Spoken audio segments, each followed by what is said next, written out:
paid this man already? Shit. Oh, my bad, y'all. What up? It's your boy Jazzy Jeff. Real talk, no gimmicks. And I'm here today because the Falcons rookies reported to training camp. The veterans will report on the 21st, and I figured right now is a good time to get to know the young guns that are going to be on our team for the season. So I decided to dig a little deeper, watch some highlights, look at some stats, read some notes on the rookies that we drafted, and see if I can predict where they will fall into our current depth chart and who they might battle in a training camp when it begins. So I highlighted 5 players today of who I'm going to talk about. So let's go. Let's start with number 1, Kendall Sheffield, the cornerback out of Ohio State. He had a round 3 grade, but we drafted him in the 4th round at pick 9. So far, that's good. He played the entire season at Ohio State his last year. He only started 3 games, which is kind of shaky, but he did get honorable all Big Ten mentions. Now, some of his strengths. He possesses rare speed and explosiveness. He can stay vertical with burning wide receivers. He swats the ball out of defenders' hands, and he has long, rangy arms, kind of like Isaiah Oliver. His weaknesses is that he's inconsistent with his play. He's not good at press coverage off the line, and bigger receivers have been known to push off him with their strength. He lacks in run support tackling. He's not that strong. He has a skinnier, slender frame. He gets pushed around by big receivers, and he's going to have to work on his ball skills, getting his head around, which is the most important. If anyone's ever played defensive back, which I did through from Pee Wee to high school, getting your head around is one of the most important things in the world. It don't matter where you are in the field. When the ball's in the air, you have to get your head around. Number 1, because if you don't, they're going to throw a flag on you. Number 2, how are you going to pick off or defend anything if you can't see the ball? Don't play the man, play the ball. All right. So on the current depth chart, he right now is behind Desmond Trufant at the left starting cornerback position. So he's the backup. So obviously, we don't think he's going to replace Desmond Trufant. So my prediction for the season is that he remains Trufant's backup, and they're going to use his speed on special teams to maybe be a gunner, to run down the field to cover kickoffs and punt returns. All right, moving on. Number 2, the guy I'm trying to love because I'm still mad that we didn't take a defensive tackle, Chris Linstrom. Now, he had a round 2 draft grade, but the Falcons felt confident enough to take him round 1, pick 14. He finished first team all ACC because he played for Boston College and played all games in 2018, didn't miss a game. One of his strengths is that he did play in the same system that Matt Ryan came from, so they are familiar with the same verbiage that they use. Even though they play in professional style offenses now, professional players, quarterbacks still tend to use some verbiage and can explain things to college players who came from the same school. So that could be an easier transition for him. His strengths are that he is an athletic right guard. He has lateral quickness, and he is very great at pass blocking. He also played in a zone blocking scheme, which is what the Falcons run. So that can be helpful as well. And he's very good at handling the blitz, something that we need to do and work on. Weaknesses, he is not so good at run blocking. So if we're trying to help Devontae Freeman get open holes, he's going to struggle with this. He has shorter arms, and he lacks inside power. He's inconsistent at the point of attack, meaning he does not have a lot of aggression, and he does not push people off the ball at the point of attack. At the depth chart right now, he's currently starting at right guard ahead of Jamon Brown. My prediction is that I know a lot of people think that he's just going to be automatic plug and play, but my prediction is even though he might win the job and he might start week 1, he's going to have a long camp battle with Jamon Brown because we signed him in free agency, and I don't see us just completely neglecting Jamon Brown now that we drafted Chris Linstrom. I think they're both could play an integral part in our offense, and I don't see Jamon Brown giving that up because he's a veteran and he's slightly better at run blocking. So maybe Jamon Brown starts, and then in passing situations, they plug in Chris Linstrom. Number 3 on my list, I chose Caleb McGarry, right tackle from Washington. Now, he was drafted in the first round, pick 31. His draft grade was first to second round grade, so it looks like the Falcons picked him in the right spot. Some of his strengths: he's tough, he's physical, he blows up rushing lanes open. So opposite of Chris Linstrom, this guy is more tougher, he's meaner, he actually initiates the contact first, and he's very physical. He likes to finish people off. He doesn't just block, he likes to finish people off. That's what I'm talking about. I like that. I like that in tackle. But here's his weaknesses. He's less athletic than Chris Linstrom, and he struggles to move his feet to hold blocks, which is a big important part of being a right tackle. Obviously, you know that defensive ends come off the right side, and he needs to be quick enough to stop these guys from coming around the corner to kill Matt Ryan, okay? So here are his weaknesses, and some of these people don't even know about him. He has a heart arrhythmia problem, and even though he was cleared to play in the NFL, people are worried that it could spring up again, and it's something that his doctors have to constantly monitor. So hopefully this doesn't become an issue. We've already seen those type of issues with the Dallas Cowboys with Travis Frederick. He had a medical condition, so he couldn't play. So we got to look out for it to see if this is going to be a problem with McGarry. Currently on the depth chart, he is starting right tackle ahead of Matt Gano, who was a backup we used last year. And my prediction is that he's going to start easily over Matt Gano. According to NFL scouts, they said that McGarry would benefit to play inside guard. But on our roster, if you see our roster, we have no room to fit him at right guard.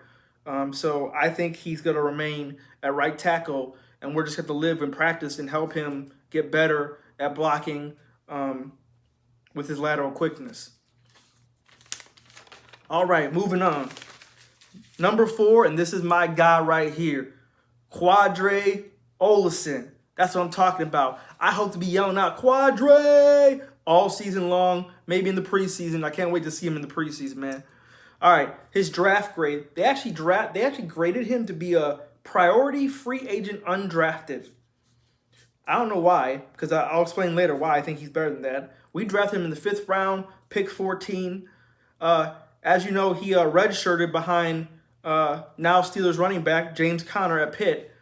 And he got the start because James Conner had to go down with a knee injury, and then James Conner had cancer, so he wasn't medically cleared to play. So Quadri took over for him, and he actually did a really solid job. Now, James Conner eventually came back and took his job back, but Quadri held his own as a starting running back for Pittsburgh. So he does have starting abilities. Some of his strength: he's a tall, big man. He breaks tackles. He's kind of almost built like Leonard Fournette. They ran the zone running scheme in Pitt, which is what the Falcons run, so he can fit right in with that. In the open field, he gains speed. Now, his initial acceleration is not fast. He's not Devontae Freeman. He's not Ito Smith acceleration-wise. But when guys are chasing him, he has the ability, I noticed, to gain speed and pull away from people. So he has later speed towards the end of his runs. One of the big things I love about this guy is he does not fumble. That is something that we need in our offense, especially if we're going to be using him for short yardage. We can't have a man that puts the ball on the ground. So I'm glad this man doesn't fumble. Some of his weaknesses, though. Just like Fournette, he's a little stiff in his hips during his cuts, and he needs to work on pass protection. He's not the best pass protector in the world. He's also hesitant on which hole to run through. Now, when he hits the hole, he hits it with power. He's knocking people out and breaking tackles. But it's that first step that he needs to be more decisive when he hits the hole. Because in the NFL, they're going to close that hole a lot quicker. And they're not going to wait for you to decide which hole you want to run through. So he got to work on that part. Right now in the depth chart, he's currently 4th behind Devontae Freeman, obviously, Ito Smith, 2nd. 3rd, they have Kenyon Barner, who we got from the Panthers, but he has already been slated to be a special teamer, so I don't think Ito has nothing to worry about with Kenyon Barner losing snaps to him. So my prediction is that this is pending injury, okay? This is pending Devontae Freeman getting injured, because obviously it would vault Quadri more to a more prominent position. But as of right now, I got him slated as a goal line back, short yardage back, maybe a trick play here and there, those type of situations. All right, y'all. And my 5th guy I chose was John Kaminski, the edge rusher we got from Charleston, West Virginia. Now, a lot of people don't know this. In high school and starting at college, he was an option quarterback, and he used to weigh around 218 pounds. He ended up putting on 67 pounds of muscle, and he switched to defensive end. So his draft grade was 4th to 5th round pick, and we drafted him round 4, pick 33. So that was another pick that we picked right around the same spot he's supposed to go. He was Mountain East Defensive Player of the Year. He is great at run defending, playing the run at the point. He has a quick get off, good acceleration, and he has the ability to have closing speed to catch quarterbacks trying to evade the rush.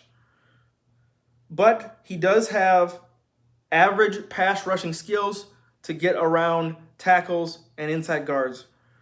Another thing that hurts him is that he played, obviously, in Charleston, West Virginia. I know a lot of y'all had to Google where the hell that was from. But so he has lower level competition. He isn't going up against, the Big Ten or schools that, are known for their play. So can he make that jump to handle playing with the big boys in the NFL? Another thing is he needs to work on his hand techniques. He lacks multiple moves. Does this sound familiar? Kind of sounds like Vic Beasley. So obviously he sounds like a project and something we can work on. Currently on the depth chart, he is 3rd behind Vic Beasley and Adrian Claiborne. So my prediction is he won't play at all this year. Obviously in the preseason maybe, but pending injury, I don't see him playing because I don't see him taking snaps away from Vic and Claiborne during a game. I don't think he won't play unless he moves to Tack McKinley's side, because on Tack's side right now, the only person behind him is Chris Odom, and I don't think Chris Odom is that good. So maybe Kaminski can have a chance to challenge Chris Odom. I'm not sure about that. We'll have to see. But as of right now, I don't see him making an impact the first year. Maybe the second year he'll improve, and maybe he can show what he's got.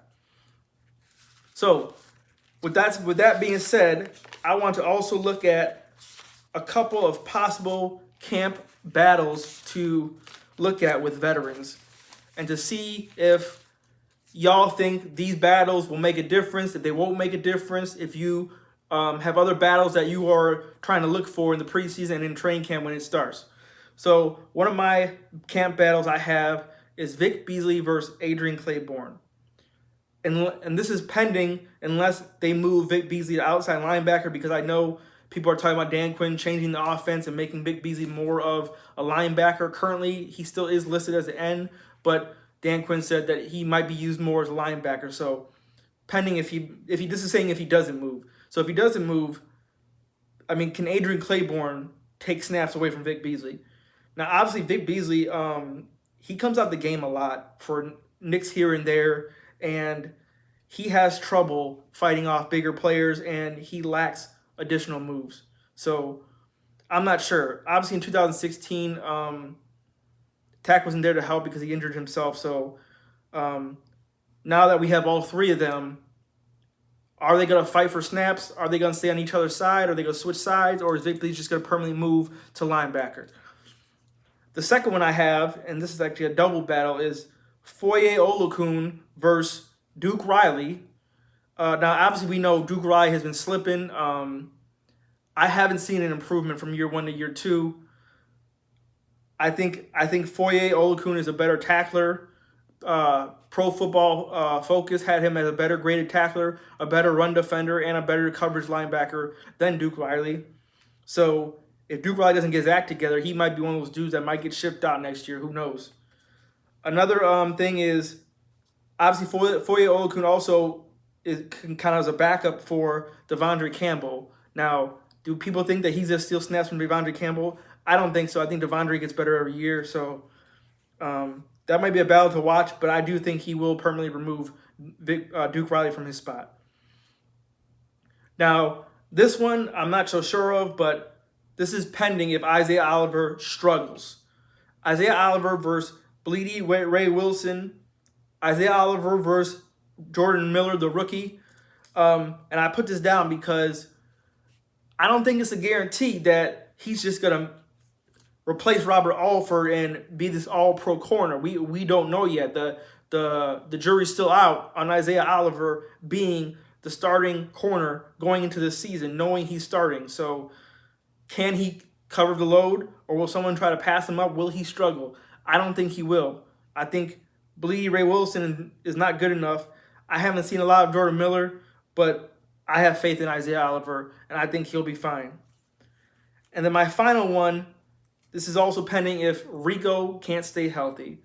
Now, obviously, we have DeMonte Casey as our nickel corner, but if Rico can't stay healthy, obviously Casey would slide back to free safety.